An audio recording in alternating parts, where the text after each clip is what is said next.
Bonjour à tous, bienvenue dans cette nouvelle table ronde organisée par Force Ouvrière et par le cabinet Technologia avec l'agence.org en marge de ce congrès confédéral 2015. Aujourd'hui, nous allons parler plus particulièrement des jeunes et de leur adhésion ou non au syndicalisme.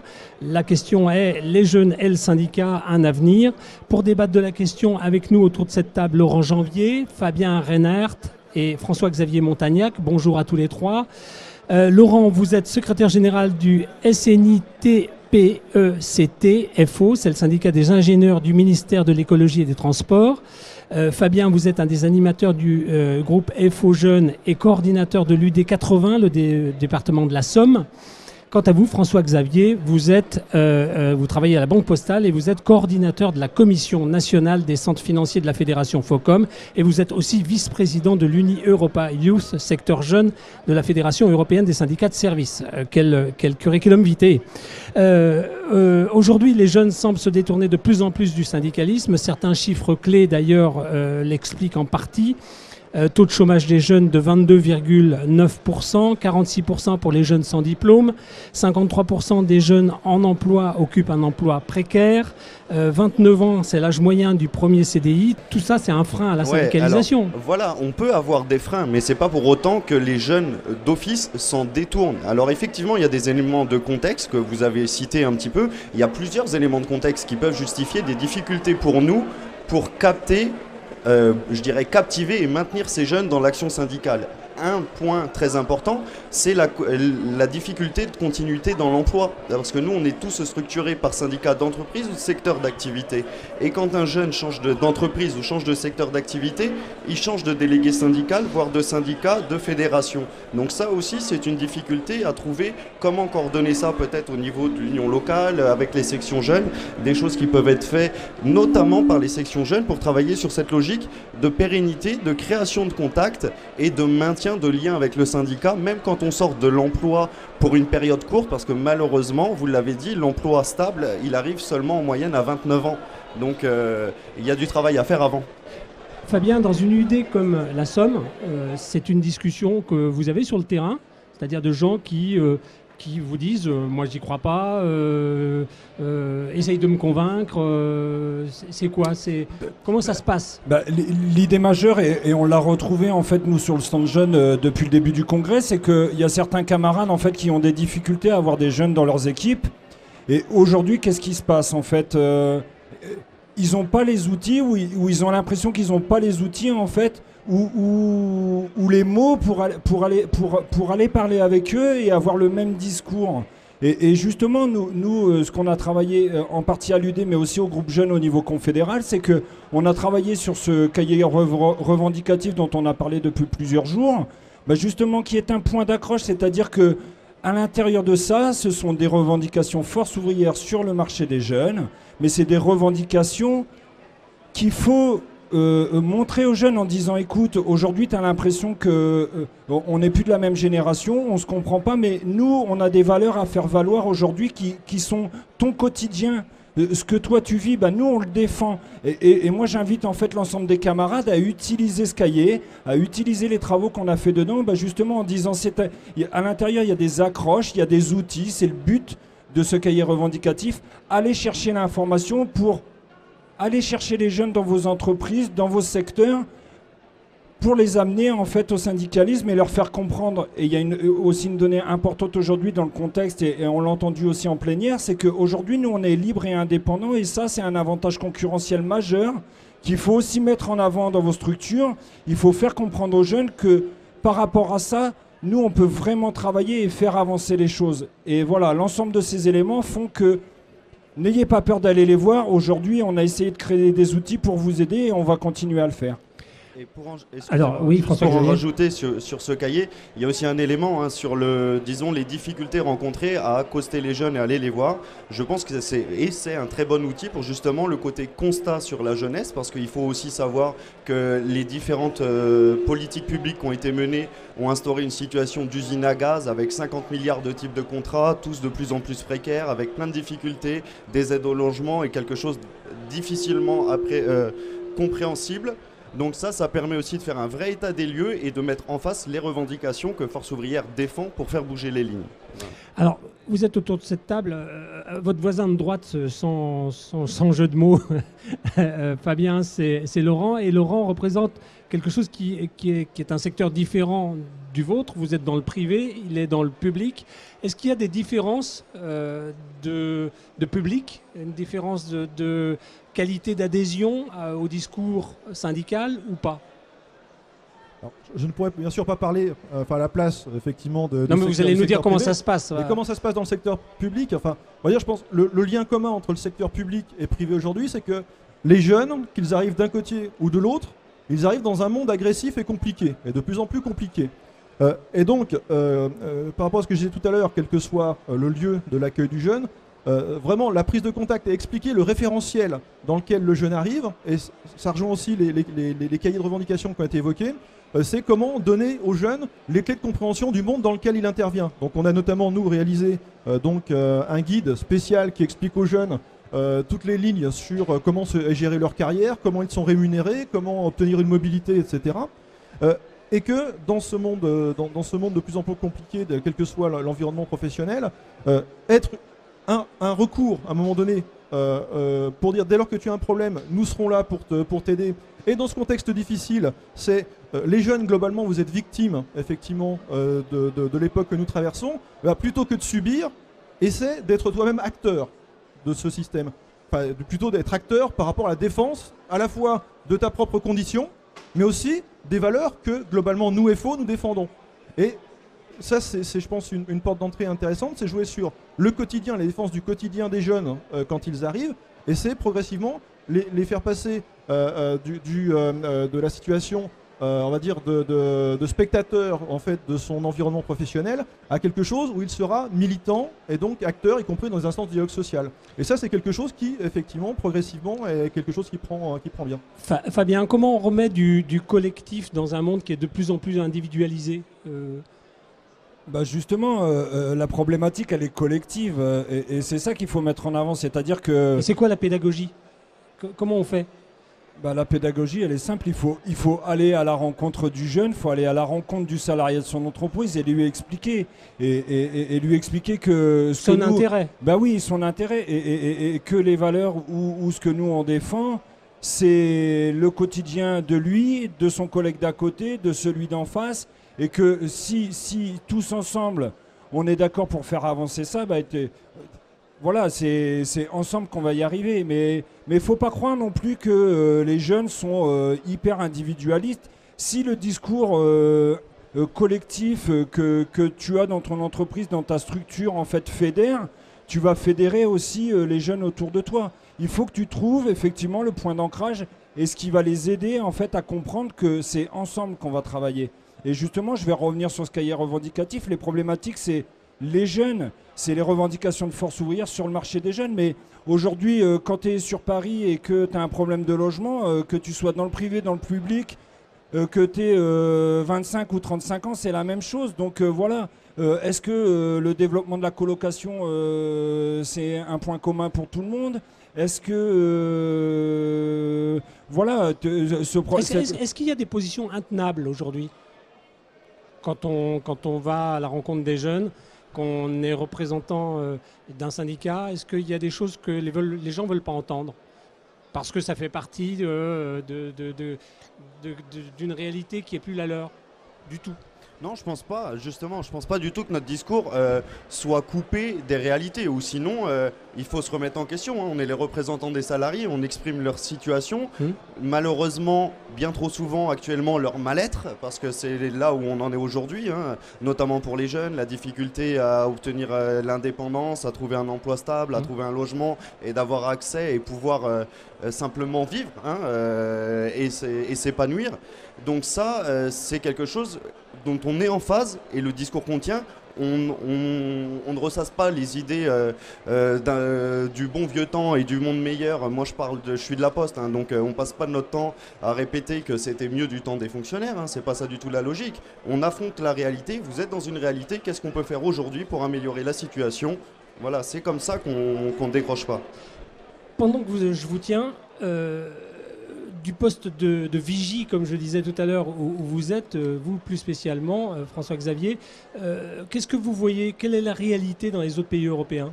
Alors, la réalité sur les autres pays européens, effectivement, ils peuvent avoir la tendance à faire comme vous l'avez rapidement fait, mais je sais que c'est un peu pour nous provoquer le constat sur l'individualisme, mais il y a aussi des motifs d'espoir. Un constat général qu'on peut faire, c'est que les jeunes, véritablement, comme ça a été dit en séance très régulièrement, sont victimes en Europe d'une politique généralisée d'austérité. C'est-à-dire qu'on diminue les conditions d'emploi et on précarise tout. Et on conditionne leur accès à l'indépendance à beaucoup plus de facteurs.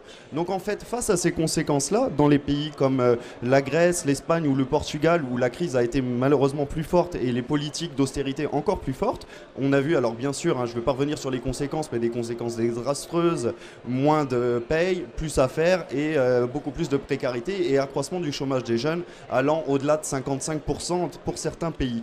Et bien là, ça a créé un sentiment de révolte aussi, de ras-le-bol. Et nous, ce qu'on veut et tout l'enjeu, c'est de réussir à fédérer avant qu'on en souffre autant. Parce que malheureusement, comme je le disais aussi ce matin, on ne sait pas où les idées du gouvernement, les idées plutôt libérales qui sont mises en avant maintenant, on ne sait pas qu'est-ce qu'ils vont nous sortir demain. Et nous, on ne peut pas accepter plus de renoncement, quoi. Comment vous trois, par exemple, jeunes, AFO, vous voyez ce qui se passe en Espagne avec Podemos, par exemple? Comment est-ce que vous le regardez, ça? C'est compliqué parce que bon, moi j'ai pas une vraie connaissance du monde syndical espagnol, je vais pas commencer à me permettre de m'exprimer pour ce que je connais pas. Par contre, effectivement, voilà, ce que ça nous permet, c'est qu'on voit qu'il y a un sentiment au moins collectif de savoir qu'ensemble on va pouvoir s'en sortir. Voilà. Après, il y a un sentiment aussi derrière de rejet des institutions et des interlocuteurs que représentent les interlocuteurs en place. Encore une fois, c'est pas mon pays, mais c'est quelque chose qu'il faut qu'on prenne conscience et c'est pour ça qu'il faut qu'on se mette en phase avec la réalité d'aujourd'hui et le terrain, quoi. Alors, si je peux me permettre aussi, il y a aussi une fausse idée en fait qui est véhiculée par les médias. On nous dit dans d'autres pays, la syndicalisation elle est beaucoup plus forte. Alors certes elle est plus forte, mais il faut comprendre pourquoi elle est plus forte. Elle est plus forte parce que en fait les attentes sur la carte syndicale ne sont pas du tout les mêmes qu'en France. C'est-à-dire que par exemple dans un pays comme en Allemagne où en fait il y a une très forte syndicalisation, c'est-à-dire qu'il n'y a pas de mutuelle. Nous aujourd'hui le système est différent, c'est-à-dire que si tu n'es pas syndiqué, en fait tu n'as pas de mutuelle et tu n'as pas de prise en charge des frais de santé. Donc il faut aussi comprendre ça et tout ce que les médias en fait véhiculent par rapport à ça en disant oui mais le syndicalisme en France ça vaut rien parce que c'est tant de pourcentage de syndiqués, mais ça veut rien dire parce qu'en fait on n'évoque pas la vraie problématique de la carte syndicale dans les autres pays. Donc ça je voulais le rappeler et peut-être que aussi il y a d'autres camarades qui n'ont pas la connaissance aussi de ça, et ça il faut vraiment le dire parce que c'est une forte désinformation du public français et qui nous aide pas effectivement. Alors FO a créé un groupe en 2005 je crois qui s'appelle FO Jeunes, c'est ça? 2004 en fait, 2004. Je crois qu'à la Confédération voilà. Ça a été pris en charge. Pour se prendre prendre en charge le problème et se poser la question. Il y a ce livret qui est sorti à la fin de l'année, je crois. Oui, c'est ça. Et puis distribué en grand nombre aujourd'hui dans le Congrès. Et avec les jeunes. Qu'est-ce que c'est FO Jeunes? Comment ça marche?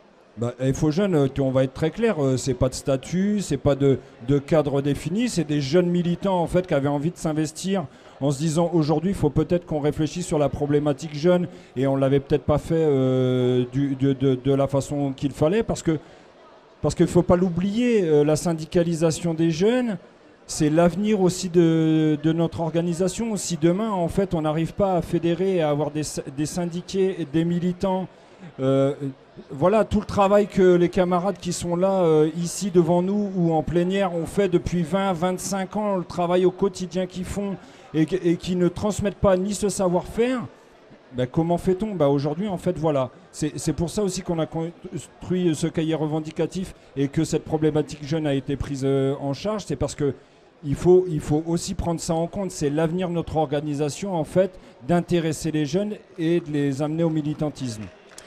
Être élu dans une entreprise, être militant syndical, qu'est-ce que ça veut dire au quotidien, Laurent, pour vous par exemple?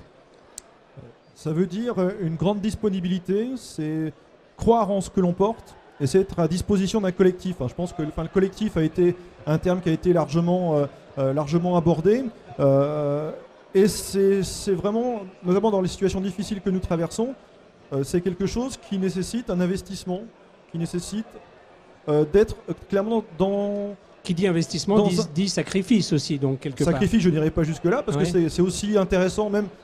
avec une question en tant que représentant syndical, bien entendu, dans ces périodes-là, c'est de valoriser les résultats de notre action en expliquant que ça aurait été encore pire si on n'avait pas agi. Oui. C'est un peu ça la problématique un peu actuelle, donc ça nécessite de la pédagogie. Mais c'est bien dans un réseau et c'est dans du collectif. Et juste, on n'a peut-être pas parlé, mais un des outils intéressants aussi qu'on a pu mettre en place, c'est de la formation syndicale. C'est-à-dire qu'au-delà d'avoir identifié des nouveaux militants au niveau des différents services, c'est organiser 2 sessions de formation au niveau de notre syndicat chaque année. Et c'est de là qu'un effet groupe collectif se crée aussi. C'est-à-dire qu'au-delà d'avoir le contact d'un de nos militants au niveau local avec un jeune, c'est venir à Paris pendant 2 jours, de pouvoir échanger avec une vingtaine de collègues. Et là, on crée tout de suite une dynamique de groupe qui devient assez intéressante et qui fait boule de neige derrière. Pour vous, c'est pareil. C'est quoi votre vie au quotidien de syndicalisme? Moi, ma vie, ça serait de prendre beaucoup trop le train. Mais c'est effectivement aller sur le terrain et aller démultiplier l'information. En fait, le relais, il y a une phrase que j'aime bien, c'est que le meilleur tract qu'on peut faire, c'est nous, en fait. Et c'est nous, c'est vous, c'est les militants, en fait. C'est par la parole, c'est par l'échange, par la discussion qu'on peut s'assurer de transmettre le message. Et c'est avant tout aussi des valeurs qu'on dit défendre, mais aussi des valeurs humaines. Et donc, on ne partage pas que des valeurs humaines que par de l'électronique et du papier, même si c'est un moyen de contact. Rien ne vaut la poignée de main quand même. C'est aussi beaucoup aller expliquer, faire des réunions d'information et décortiquer aussi la désinformation que subissent les personnels. Aller expliquer l'ANI à des personnels, à des salariés, c'est notre responsabilité. Aller leur expliquer comment des syndicats se rendent complices de la destruction du code du travail et des conditions de vie et de travail des Français, ben ça c'est notre travail. Et après, le travail sur les consciences se fait parce que véritablement la désinformation elle a cours, quoi. Qu'est-ce que, quand vous rêvez à quelque chose à mettre en place et qui soit véritablement efficace, il existe un kit qui serait utilisable dans n'importe quelle circonstance? J'ai peur de donner une réponse trop violente. Je pense qu'on rêve beaucoup. Voilà, ce qu'on peut dire. Le rêve, c'est quelque chose de positif. Il faut avoir un but profond. Ce qu'on rêve, c'est pas compliqué, c'est comme tout le monde en fait. Les jeunes travailleurs opérins, ils rêvent juste simplement de vivre longtemps, heureux et mieux demain qu'aujourd'hui. Voilà, c'est tout ce dont on rêve. On rêve pas de trucs mirobolants. En fait, on rêve d'un progrès social, tout simplement, comme l'ont vécu les anciennes générations de travailleurs, spécialement en France. Et on veut pas être la génération sacrifiée, clairement. Je vous jure que c'est des travailleurs comme les autres et je pense qu'ils prennent de plus en plus conscience. S'il y a des gens qui regardent ou qui écoutent cette émission ou qui la regardent sur le site de Force Ouvrière, quel conseil vous donneriez si on rentre dans une entreprise qui n'a pas de section syndicale et qu'on a envie de s'investir là-dedans? Comment on fait? Comment on s'y prend? La première des choses, en fait, c'est de contacter son union locale ou son union départementale. Les gens qui sont dans ces structures en fait, vont guider la personne qui veut monter une section syndicale sur le secteur d'activité qui leur correspond et mettre en relation avec le correspondant. Voilà, les aider en fait, à monter des statuts, à créer une section syndicale, à faire avancer le discours de Force Ouvrière dans leur entreprise. C'est pas forcément difficile, il faut savoir dans toutes les unions départementales ou dans les unions locales, c'est aussi des gens qui véhiculent les valeurs de Force Ouvrière, qui ont envie de développer parce que on a dit que le point d'orgue aussi de ce congrès c'était le développement, mais au quotidien dans toutes les structures tout le monde ne fait que ça en fait. Le but du jeu c'est de développer effectivement parce qu'on croit en ces valeurs et je le disais tout à l'heure, on a un avantage concurrentiel, c'est que nous on est libre et indépendant et par rapport à ça et par rapport au contexte aujourd'hui national par exemple, on a vraiment une valeur ajoutée à faire valoir. Donc Donc j'invite ceux qui veulent monter une section syndicale Force ouvrière à se rapprocher de leur union locale, de leur union départementale. Ils trouveront toujours quelqu'un pour les aider à se structurer et à développer Force ouvrière dans leur entreprise. Et ça, c'est un point important que tu évoques. Bon, tu parles d'avantages concurrentiels, chacun son vocabulaire, mais je pense qu'il faut faire de la différenciation. C'est ça aussi important. Les jeunes travailleurs, quand ils arrivent, et c'est normal malheureusement, et ça devrait être comme ça, pensent qu'un syndicat égale un syndicat, et un syndicat défend les travailleurs et les intérêts des travailleurs. Malheureusement, c'est loin d'être vrai. Et il faut leur prouver notre différence si on veut les attirer dans notre syndicat. Et le seul moyen, il faut aller au contact et leur expliquer. Bon, vous voyez, ça a été une table ronde assez positive. Je vous ai cherché un petit peu, là, quand même, des noises. Mais bon, merci d'avoir participé. Merci Laurent, merci Fabien, merci François-Xavier. Prochaine table ronde de Force ouvrière demain soir sur... j'ai oublié, voilà. C'est égalité homme-femme, pardon, oui. Heureusement que vous êtes là, François-Xavier. Vous voyez qu'on maîtrise tous les sujets. Et voilà, il maîtrise tous les sujets, il est formidable. C'est pour ça le titre à rallonge sur sa carte de visite. Et puis demain à midi, il y a ici une table ronde sur le burn-out avec le cabinet Technologia. Merci de nous avoir suivis. À demain. Bonne soirée.